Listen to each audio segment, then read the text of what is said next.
وزارت قانون نے منحرف ارکان کو 5 سال کے لیے نااہل کرنے کا آرڈیننس لانے سے انکار کر دیا۔ ذرائع کے مطابق وزارت قانون نے اٹارنی جنرل کے آرڈیننس کے مسودے پر اعتراض لگا دیا۔ وزیر قانون نے کہا کہ آرڈیننس کے ذریعے ممبر پارلیمنٹ کو نااہل نہیں کیا جا سکتا۔ نااہلی صرف پارلیمنٹ کے بنائے گئے ایکٹ کے ذریعے ہو سکتی ہے۔ اٹارنی جنرل کا کہنا ہے کہ نااہلی کے لیے آرڈیننس کا کوئی مسودہ بھیجا ہی نہیں گیا۔ وزیر اعظم عمران خان نے سیاسی کمیٹی کا اجلاس کل بنی گالہ میں طلب کر لیا۔ منحرف اراکین سے متعلق سپریم کورٹ میں ریفرنس پر مشاورت کی جائے گی۔ سندھ ہاؤس میں ہونے والے واقعے قومی اسمبلی کا اجلاس بلانے اور تحریک عدم اعتماد سے متعلق امور پر بات ہوگی۔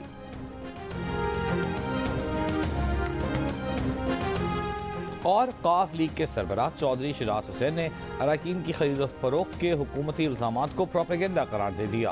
ان کا کہنا تھا کہ یہ عدم اعتماد کی پہلی تحریک ہے جس میں کوئی خرید و فروخت نہیں ہوئی۔